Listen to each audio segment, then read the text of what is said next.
Merci encore à vous, chers auditeurs qui nous suivez sur Trade FM Dakar. Bienvenue à ce rendez-vous avec l'information, le magazine des invités. Nous sommes avec Monsieur Kader Kamara. Monsieur Kader Kamara, bonjour. Bonjour Monsieur Dial et bonjour aux auditeurs. Alors, vous présenter ne sera pas facile. Vous êtes professeur, vous êtes également écrivain. Vous venez de publier un livre intitulé Entrepreneuriat, le guide complet. Tout à fait. Donc, je suis aussi coach en développement personnel, en entrepreneuriat, en leadership. Et cet aspect-là, surtout le côté coaching, déteint beaucoup dans mon écriture. Parce que j'estime que l'entrepreneuriat, contrairement à ce que pensent beaucoup de gens, il y a un aspect personnel très fort, très important. Donc, il faut un état d'esprit très fort. Donc, c'est pour ça que le côté développement personnel est aussi très présent dans ce livre. Tout à fait. Et vous dites, l'intitulé en tout cas, c'est Entrepreneuriat et vous mettez un sous-titre qui dit le guide complet. C'est dire que vous avez un peu diagnostiqué, vous avez essayé d'apporter également des solutions et définir quand même des perspectives en ce qui concerne l'entrepreneuriat au Sénégal. Oui, tout à fait. Parce qu'en fait, le livre est le résultat d'un constat.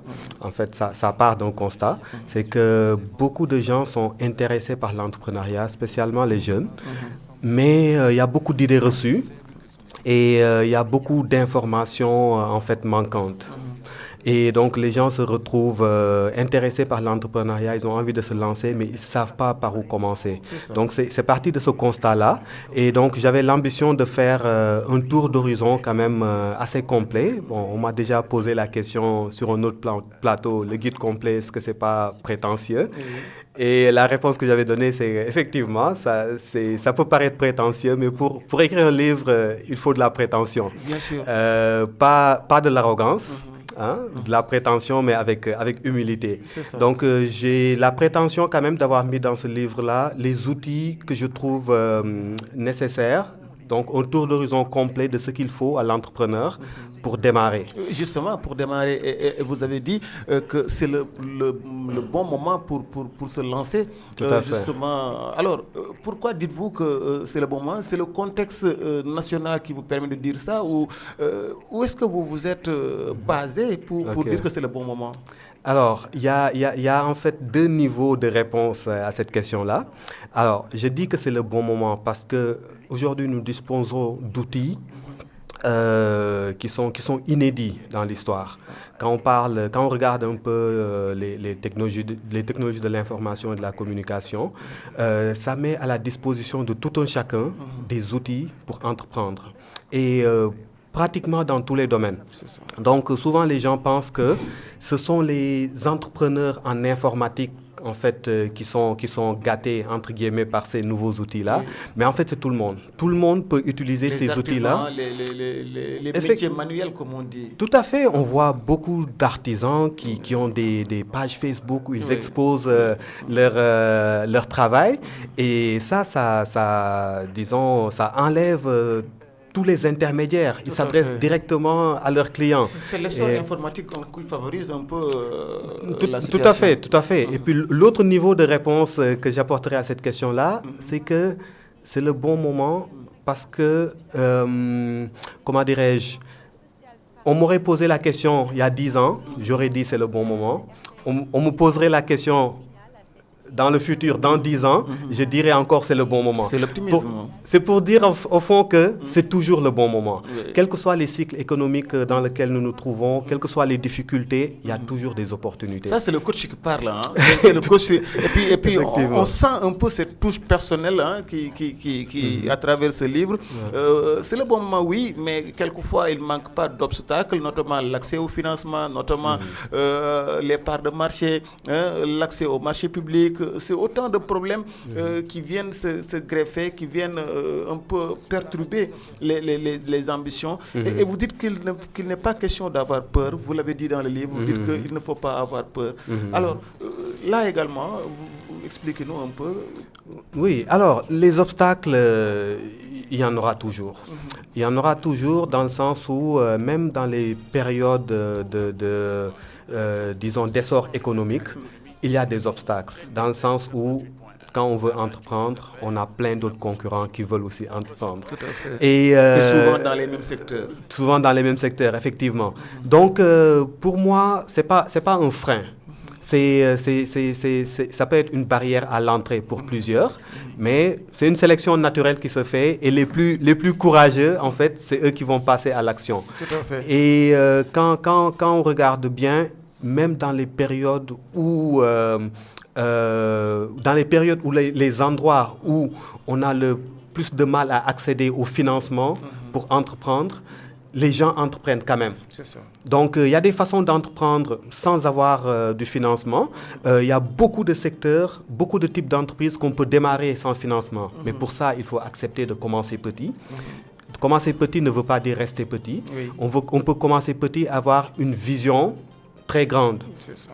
On a beaucoup de modèles d'entrepreneurs sénégalais, africains et même occidentaux qui ont commencé tout petit dans leur chambre ou avec une petite table au marché. Ce que diraient les managers, avoir ciblé une petite part de marché pour ensuite gagner en notoriété, gagner également. Tout à fait. Alors, Kader Camara, je rappelle, vous êtes professeur, vous êtes écrivain, vous êtes coach en leadership. Hein. C'est un peu ça. Ce livre en 3 parties, en 140 pages, fait le tableau de la situation, donc la création des entreprises, vous en avez parlé, vous avez parlé des obstacles, mais également vous avez parlé de la planification. Est-ce que vous vous inscrivez dans le contexte national qui veut aujourd'hui que l'emploi soit géré par justement les Sénégalais eux-mêmes? Effectivement, c'est important que chacun se dise: je peux apporter une valeur ajoutée.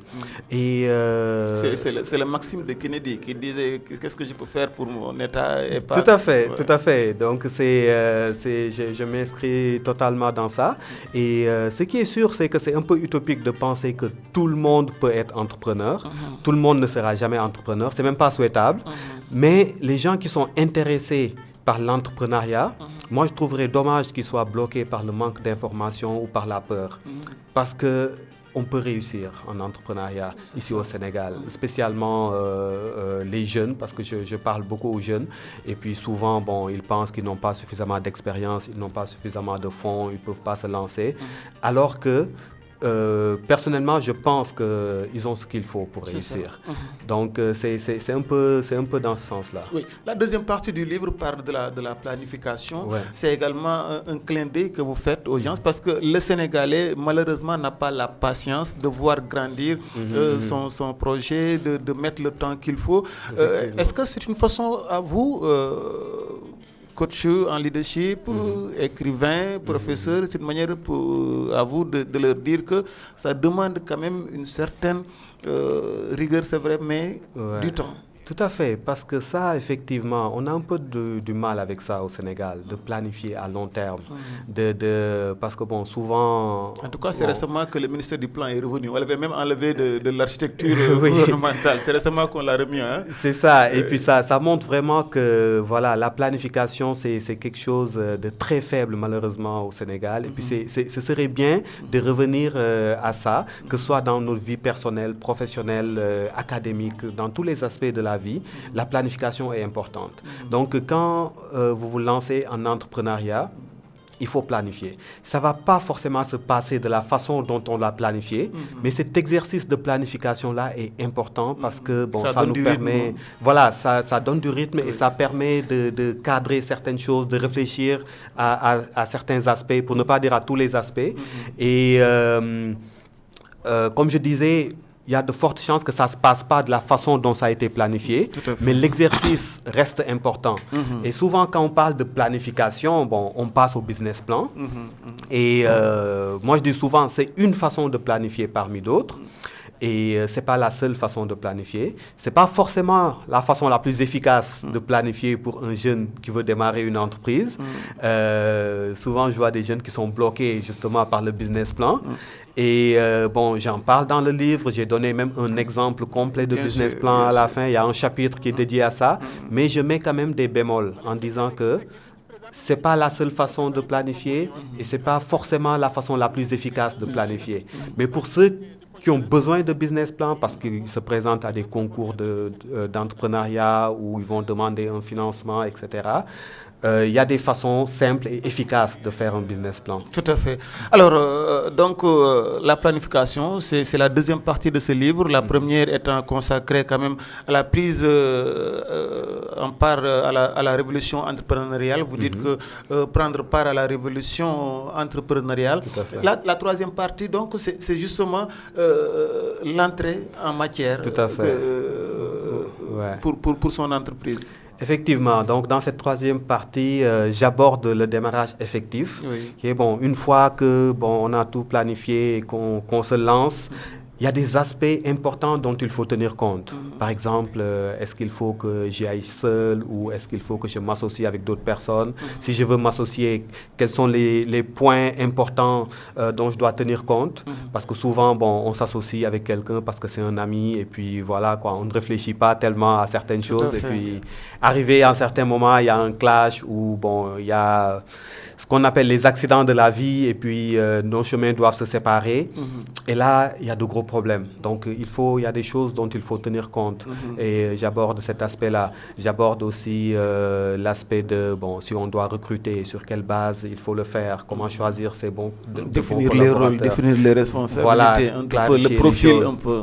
Effectivement. Oui. Et puis, le leadership qui nous a permis de créer notre entreprise n'est pas forcément le même leadership qui va nous permettre de développer l'entreprise et de gérer des gens.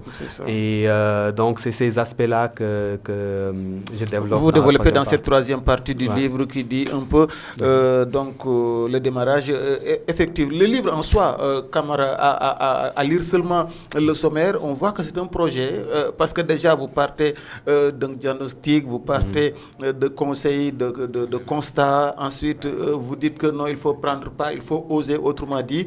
Et vous dites plus tard, dans la deuxième partie, si vous avez fini quand même de définir votre cadre, il faut le mettre sur le temps, d'avoir une planification. Et à la fin, vous dites démarrer. Donc, c'est un peu un schéma d'écriture de projet que vous avez utilisé pour mettre ce livre. Tout à fait. J'avais vraiment à cœur d'écrire un livre qui est pratique, qui est un peu terre à terre, entre guillemets, qui ne reste pas dans la théorie, qui pousse les gens à l'action. Parce que sans action, il ne se passe rien, malheureusement. On a beau avoir de beaux plans et tout, mais à un moment donné, il faut passer à l'action. Donc, c'est réellement dans ce sens-là que je pousse les gens. Pour leur dire que c'est possible de réussir dans l'entrepreneuriat. Si vous êtes quelqu'un qui est attiré par l'appel de l'entrepreneuriat, allez-y, malgré vos peurs, malgré vos insuffisances, malgré la conjoncture économique. Allez-y quand même. Tout à fait. Donc, c'est vraiment tourné vers l'action et vers la pratique. Et justement, c'est un outil qui vient à son heure. Je dis son heure parce que c'est arrivé au moment où le Sénégal développe une politique de l'entrepreneuriat. Alors, quelle pourrait être la valeur ajoutée de cet instrument dans le développement économique, social même du Sénégal? Alors, ou bien des acteurs, pour être pragmatique. Effectivement. Alors, moi, je pense que, des outils comme ça, déjà, je suis parti du constat que ça manquait. Il y a mon ami Ibrahim Théolam qui a déjà écrit sur l'entrepreneuriat d'un point de vue pratique. Et à ma connaissance, c'était le seul qui avait écrit sur ce sujet-là, de cette façon-là, avant mon livre. Votre livre. Voilà. Et donc, j'encourage aussi d'autres personnes à écrire sur le sujet parce que chaque personne peut apporter quelque chose avec son point de vue différent, avec un angle différent, et les gens vont en profiter. Et les gens en ont besoin. Et c'est beaucoup un problème d'état d'esprit. C'est ça. C'est pour ça que j'ai consacré pratiquement le tiers du livre à encourager les gens, à leur dire, vous êtes capables. C'est plus une leçon, c'est plus une leçon que vous avez étalée dans ce livre, la création d'entreprises, un peu l'écriture de projets, le management. Ce sont des choses qu'on retrouve dans ce livre. Pourquoi vous ne l'avez pas en fait fait un film, les gens suivent, pourquoi pas? En tout cas, je ne suis pas dans la dynamique de quelqu'un qui décorte un livre comme dans le milieu littéraire. Nous sommes dans le domaine de l'économie. L'exemple, elle est importante, elle est patente.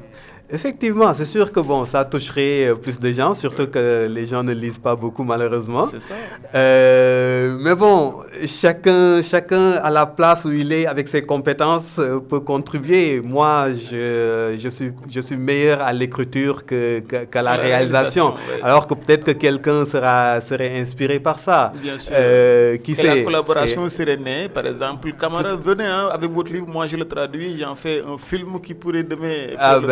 Ce serait avec plaisir, Et puis d'ailleurs, même dans cette optique-là de toucher un public plus large, moi je prévois que mon prochain livre serait une fiction. Une fiction, mais avec des leçons très pratiques. Donc ce ne serait pas écrit sous la forme d'un essai, mais plutôt d'un roman, mais avec vraiment tous les outils que je veux inclure. Donc, dans le but de toucher vraiment un public plus large. Dans la continuité de ce livre.